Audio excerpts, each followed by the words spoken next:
अस्सलाम वालेकुम नाज़रीन। पीटीआई को नवाज शरीफ और इनके सहूलतकारों की तरफ से जलसा करने की इजाज़त ना थी। पीटीआई ने बड़ी चाल चली और इंटरनेट पर वर्चुअल जलसा किया, जो पाकिस्तान की तारीख का पहला वर्चुअल पावर शो था, जिसने इंटरनेट पर धूम मचा दी। इसके बारे में हामिद मीर ने क्या कहा, पहले वो सुनते हैं, फिर इस पर बात करते हैं। देखें, जो कल जलसा था वो तो काफी अच्छा जलसा था। तहरीक इंसाफ की क़यादत बराह रास्त वो एक अच्छा अपना शो करने में कामयाब हो गई। लेकिन सवाल ये पैदा होता है कि ये जो उन्होंने इतना अहम जलसा किया है, अगर आप उसका एनालिसिस करें ना, तो उसमें ये लग रहा है कि तहरीक इंसाफ जो है वो नंबर 1 पे है। तो इसमें मैं अभी से नहीं, बड़े अरसे से मैं ये समझता हूँ कि दो चीजें जो है ना हमारे पाकिस्तान में, उनसे आप ये नहीं कह सकते कि जी ये जो पब्लिक ओपिनियन है वो रिफ्लेक्ट हो रही है। एक सोशल मीडिया, ये जो ट्विटर है, फेसबुक है, और दूसरा ये जो सर्वे आते हैं, खासतौर पे जो गैलप का सर्वे है।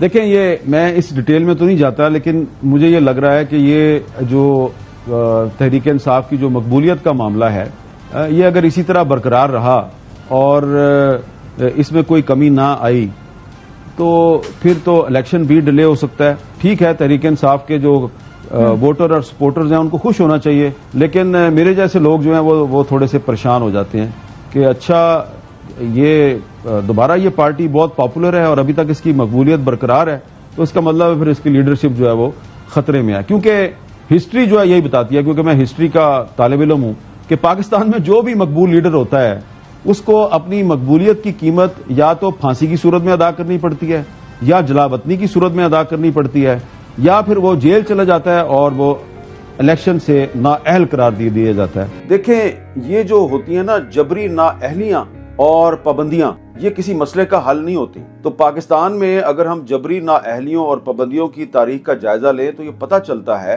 कि जो भी पाकिस्तान के आइन को अपने बूट की नोक पे लिखता है और आइन को पामाल करके किसी को जबरी तौर पे नाअहल कर देता है, किसी पर पाबंदी लगा देता है, वक्ती तौर पे तो यही समझता है कि वो पाकिस्तान की बड़ी खिदमत कर रहा है, लेकिन दरअसल वो पाकिस्तान को बहुत नुकसान पहुंचा रहा होता है। अब 2023 में मैं अगर आपको ये कह रहा हूँ कि अब आप जिसको डिस्क्वालीफाई करने जा रहे हैं और आप अगर किसी पर पाबंदी लगाने का मंसूबा बना रहे हैं तो ये नाकाम हो जाएगा। इसकी वजह क्या है? पाकिस्तान की तारीख, पाकिस्तान की वो तारीख जिससे हमारे जो साहिबाने इख्तियार हैं, जिनके पास ताकत होती है, वो सबक नहीं सी।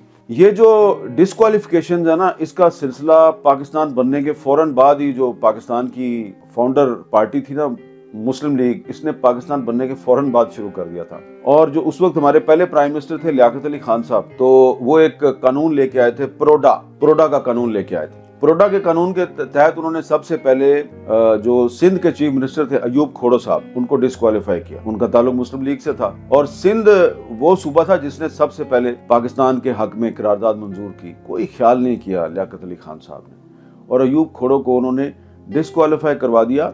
और फिर अयूब खोड़ो साहब ने शरीफुद्दीन पीरजादा साहब को अपना वकील बनाया, और वो जो उनको डिस्क्वालिफिकेशन का सामना करना पड़ा था, वो अदालत के जरिए डिस्क्वालिफिकेशन खत्म हो गई और अयूब खोड़ो साहब दोबारा सिंध के चीफ मिनिस्टर बन गए। और फिर उन्होंने अपने सियासी मुखालफिन के खिलाफ वही प्रोडा का कानून इस्तेमाल किया। अच्छा, ये सिर्फ सिंध में नहीं हुआ, पंजाब के चीफ मिनिस्टर थे इफ्तिखार महमूद साहब, उनके भी लियाकत अली खान साहब खिलाफ थे, उन पर भी प्रोडा लगा दिया, उनको भी डिस्क्वालीफाई कर दिया। इफ्तिखार महमूद साहब का मुकदमा किसने लड़ा? हुसैन शहीद सोहरवर्दी ने, जो कि यूनाइटेड बंगाल के प्राइम मिनिस्टर थे। और आप जरा सोचें कि ये जब पाकिस्तान बनने के 3-4 साल बाद हालात क्या थे कि पंजाब का चीफ मिनिस्टर है, उसको डिस्क्वालीफाई किया है सेंट्रल गवर्नमेंट ने, और उसका केस कौन लड़ रहा है? एक बंगाली पॉलिटिशियन और एक बंगाली कानूनदान, हुसैन शहीद सोहरवर्दी। और सोहरवर्दी साहब ने भी इफ्तिखार महमूद साहब की जो डिस्क्वालिफिकेशन है, इसको अदालत से खत्म करवा दी। और उसके बाद ये सिर्फ 2 बंदे नहीं डिस्क्वालीफाई हुए थे, और भी बहुत से लोग डिस्क्वालीफाई करवाए थे। और मुस्लिम लीग के साथ लड़ाई लड़ने में मसरूफ थी। लिहाजा ये जो आपस की लड़ाइयाँ थी, इन लड़ाइयों का बहुत से लोग फायदा उठाते रहे। ब्यूरोक्रेट्स जो हैं वो गवर्नर जनरल बनते रहे। सिकंदर मिर्जा साहब जो हैं वो भी गवर्नर जनरल बन गए, और फिर फायदा उठा के गवर्नर जनरल साहब जो हैं उन्होंने आर्मी चीफ को, जनरल अयूब खान को अपने साथ मिलाया और उसके साथ मिल के पाकिस्तान में कू कर दिया। उन्होंने पहला मार्शल लगा दिया जी 1958 में। और इंटरेस्टिंग बात यह है कि जो पाकिस्तान के जो पहले मार्शल लॉ एडमिनिस्ट्रेटर थे सिकंदर मिर्जा साहब, प्रेसिडेंट थे वो, उन्होंने अपना प्राइम मिनिस्टर पता किसको बनाया?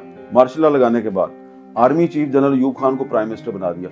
ये बात बहुत कम लोगों को पता है। और जब उन्होंने मार्शल लॉ लगा दिया और उसको प्राइम मिनिस्टर बना दिया तो अयूब खान ने सोचा कि फौज का सरबराह मैं हूं और ताकत का मंबा जो है वो मैं हूं और प्रेसिडेंट ये सिकंदर मिर्जा बन गया। तो उन्होंने जनाब 3-4 दिन के बाद उन्होंने जनाब उसको सिकंदर मिर्जा को फारग कर दिया और खुद इक़्तिदार पे कब्जा कर लिया। अब अयूब खान साहब जो हैं उनको वो तमाम सियासतदान बहुत बुरे लगते थे जो कहते थे 1956 का आइन बहाल करो। तो 1956 का आइन जो है उसके तमाम जो हामी पॉलिटिशियंस थे उनको अयूब खान साहब ने डिस्क्वालीफाई करने के लिए एक नया कानून बनाया, उसका नाम था एब्डो। और एब्डो जनाब उन्होंने किस पे लगाया? सबसे पहले उन्होंने हुसैन शहीद सोहरावर्दी पे एब्डो लगाया, जो कि एक्स प्राइम मिनिस्टर भी थे। 1956 में वो कुछ अरसे के लिए प्राइम मिनिस्टर भी रहे थे। तो उन्होंने हुसैन शहीद सोहरावर्दी जो है उन पे एब्डो लगाया, उनको डिस्क्वालीफाई किया और भी बहुत से सियासतदानों को उन्होंने डिस्क्वालीफाई किया। उसमें एक और एक्स प्राइम मिनिस्टर थे मलिक फिरोज खान नून, उनको भी उन्होंने डिस्क्वालीफाई किया।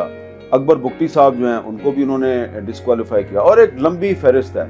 ईस्ट पाकिस्तान और वेस्ट पाकिस्तान के बहुत से सियासतदान जो हैं उनको अयूब खान ने डिस्क्वालीफाई कर दिया। और इसमें एक अफसोसनाक बात यह है कि हुसैन शहीद सोहरावर्दी साहब जो हैं उन पर गद्दारी का मुकदमा भी कायम किया। एक तो उनको एब्डो के तहत डिस्क्वालीफाई किया, बाद में उनको गद्दारी के मुकदमे में भी गिरफ्तार कर लिया। और उसके बाद 1965 का प्रेसिडेंशियल इलेक्शन आया जिसमें एक दफ़ा फिर धांधली करके मोहतरमा फातिमा जना को भी हरा दिया गया और यहाँ से डाउनफॉल शुरू हुआ जनरल अयूब खान का। और उसने उसके बाद जो सियासी मुखालफीन थे बहुत से उन सब को जेलों में डाला और उनके खिलाफ एक तहरीक चल गई। अब हम आ जाते हैं जी 1970 के इलेक्शन पे। और 1970 का जो इलेक्शन है उसके बाद जब जुल्फकार अली भुट्टो बने जी प्राइम मिनिस्टर, तो आपको पता है कि वो पहले पाकिस्तान के सिविलियन मार्शल एडमिनिस्ट्रेटर थे, क्योंकि 1970 का जो मार्शल लॉ है उसको खत्म करने के लिए एक मार्शल एडमिनिस्ट्रेटर की जरूरत थी। मार्शल लॉ रेगुलेशन को मार्शल एडमिनिस्ट्रेटर ही खत्म कर सकता है, लिहाजा कुछ अरसे के लिए वो मार्शल एडमिनिस्ट्रेटर भी बने, पाकिस्तान के प्रेसिडेंट भी बने। फिर उन्होंने 1973 का आइन मंजूर करवाया और फिर वो प्राइम मिनिस्टर ऑफ पाकिस्तान बन गए। प्राइम मिनिस्टर ऑफ पाकिस्तान बनने के बाद जुल्फकार अली भुट्टो साहब जो हैं उन्होंने कुछ जो सियासतदान थे उनके मुखालिफ उन पर मुकदमात भी बनाए, लेकिन इतनी ज़्यादा डिस्क्वालिफिकेशंस नहीं हुई। जो एक पार्टी पे पाबंदी लगी उसकी बात मैं बाद में करूँगा। 77 में जनरल ज़िया उल हक आ गए, उन्होंने भी कुछ लोगों को डिस्क्वालीफाई करने की कोशिश की लेकिन कामयाब नहीं हुए। तो जब उनको सबूत नहीं मिले ना जुल्फकार अली भुट्टो के खिलाफ तो उन्होंने उसको फांसी लगा दिया। अब आप आ जाए जी, ये जो 1973 का आइन है इसमें एक शिक है 62(1)F। ये जनरल ज़िया उल हक साहब जो हैं ये 1985 की असम्बली के जरिए लेके आए थे और इन्होंने इस 62(1)F को शामिल किया था आइन में कि जी किस तरह सियासतदानों को डिस्क्वालीफाई किया जाए। तो उसके बाद फिर ये जो शिक है ये लगाने की कोशिश की गई। 1990 में जब मोहतरमा बेनज़ीर भुट्टो की हुकूमत ख़त्म की गई तो उन पर सदारती रेफरेंस दायर हुए, लेकिन इस शिक के तहत उनको डिस्क्वालीफाई नहीं किया जा सका। और उसके बाद ये मुख्तलिफ प्राइम मिनिस्टर आते जाते रहे, डिस्क्वालिफिकेशंस होती रहीं। और उसके बाद जो यूसुफ रज़ा गिलानी साहब थे इनको डिस्क्वालीफाई किया गया। सुप्रीम कोर्ट ऑफ पाकिस्तान ने इनको डिस्क्वालीफाई किया तौहीन अदालत में, और इनके खिलाफ जो एप्लीकेंट थे वो थे नवाज शरीफ साहब। यानी कि नवाज शरीफ ने पहले यूसुफ रज़ा गिलानी को डिस्क्वालीफाई करवाया और बाद में फिर पनामा केस में नवाज शरीफ साहब को सुप्रीम कोर्ट ने 62(1)F लगा के डिस्क्वालीफाई कर दिया। और उसके बाद पिछले साल आपको पता है कि इलेक्शन कमीशन ऑफ पाकिस्तान ने इमरान खान साहब को भी डिस्क्वालीफाई किया और अब एक दफा फिर इमरान खान साहब के बारे में कहा जा रहा है कि ये डिस्क्वालीफाई हो जाएंगे और ये आइंदा इलेक्शन में हिस्सा नहीं ले सकेंगे। पाकिस्तान की जो सियासी तारीख है हमें क्या बताती है? आपने अपने 3 प्राइम मिनिस्टर जो हैं वो कत्ल करवा दिए और 4 प्राइम मिनिस्टर आपने डिस्क्वालीफाई किए। कत्ल होने वाले कौन कौन है? सबसे पहले लियाकत अली खान, उसके बाद जुल्फकार अली भुट्टो का एक जुडिशल मर्डर होता है और फिर मोहतरमा बेनज़ीर भुट्टो उनका भी मर्डर होता है। डिस्क्वालीफाई आपने किस किस को किया? आपने हुसैन शहीद सोहरावर्दी साहब को डिस्क्वालीफाई किया। उनकी जो पार्टी है अवामी लीग, आज भी बांग्लादेश में वो हुक्मरान जमात है। ये जो अवामी लीग है ये हुसैन शहीद सोहरावर्दी साहब ने 1949 में बनाई थी। अगर आप उनको डिस्क्वालीफाई ना करते, उनको पाकिस्तान से जलावतन ना करते तो हो सकता है कि वो पाकिस्तान को मुत्तहिद रखने में कामयाब हो जाते। फिर आपने डिस्क्वालीफाई किया यूसुफ रज़ा गिलानी को, फिर आपने डिस्क्वालीफाई किया नवाज शरीफ को, फिर आपने डिस्क्वालीफाई किया इमरान खान को। आपको क्या मिला? तो अर्ज सिर्फ ये करना है कि हमने आपको पाकिस्तान की सियासी तारीख बता दी है और अब आपने दोबारा करना है डिस्क्वालीफाई इमरान खान साहब को। और 2.5 साल बाद 3 साल के बाद आप रियलाइज करेंगे कि ये जो एक्सपेरिमेंट किया जा रहा है अब अगले इलेक्शन में, ये इलेक्शन भी फेल हो जाएगा और इसके नतायज भी बहुत संगीन होंगे। इसलिए अर्ज सिर्फ ये करना है, अब जिस तरीके से 2024 के इलेक्शन को मैनिपुलेट करके और पहले से ही सबको पता है कि किसको प्राइम मिनिस्टर बनाना है, ये जो 2024 में गलत काम होने वाला है इसका बुरा अंजाम है। नाज़रीन, टेक्नोलॉजी यहाँ तक पहुँच चुकी है कि नवाज शरीफ और उनके सहूलतकारों ने जब पीटीआई को जलसा करने की इजाजत ना दी तो पीटीआई ने घर बैठे इतना बड़ा वर्चुअल पावर शो कर दिया कि नून लीग और इनके सहूलतकार दंग रह गए। नाज़रीन, यही वजह थी कि सहूलतकारों ने इंटरनेट को डाउन कर दिया था ताकि कम से कम लोग देख सके, लेकिन फिर भी पीटीआई के सपोर्टर जो दुनिया भर में मौजूद थे उन्होंने इंटरनेट पर पीटीआई का वर्चुअल पावर शो देखा और अवाम ने ये साबित किया कि वो आज भी इमरान खान के साथ खड़े हैं और हमेशा पीटीआई के साथ हैं। नाज़रीन, जिस तरह से इन्होंने इंटरनेट को डाउन करके ये साबित करने की कोशिश की कि हम दोबारा से अवाम को बेवकूफ़ बना लेंगे, लेकिन अब अवाम बेदार हो चुकी है। जिन लोगों ने अभी तक पीटीआई का जलसा नहीं देखा वो पीटीआई के ऑफिशियल यूट्यूब चैनल्स पर जलसा देख सकते हैं। इस तरह का वर्चुअल पावर शो आज तक पाकिस्तान की तारीख में किसी जमात ने नहीं किया, क्योंकि ये नाम निहाद सियासी जमातें खुद भी जाहिल है और ना ही इन्हें इंटरनेट का इस्तेमाल आता है। इस तरह की एडवांस टेक्नोलॉजी का इस्तेमाल पीटीआई ने अपने पावर शो में दिखाया। नून लीग और बाकी जमातें आज भी वही 90s की गंदी सियासत खेल रही हैं। नाज़रीन, इनको लगता था कि इमरान खान की बात अब अवाम तक नहीं पहुंच सकेगी, लेकिन पीटीआई की जमात बहुत समझदार और स्मार्ट है, इसलिए उन्होंने एडवांस टेक्नोलॉजी का इस्तेमाल करते हुए उन्होंने ये पैगाम दिया कि अगर आप हमें जलसा नहीं करने देते या गिरफ्तार कर लेते हैं तो फिर भी हम वर्चुअल पावर शो के जरिए अवाम को मैसेज दे सकते हैं। नाज़रीन, इस पावर शो ने नून लीग और इनके सहूलतकारों की नींदें हराम कर रखी हैं। हामिद मीर के मुताबिक भी पीटीआई का ये वर्चुअल पावर शो बेहतरीन और कामयाब था। नाज़रीन, आपकी इस बारे में क्या राय है, कमेंट में जरूर बताइएगा। अगली वीडियो में मिलते हैं, तब तक के लिए अल्लाह हाफिज।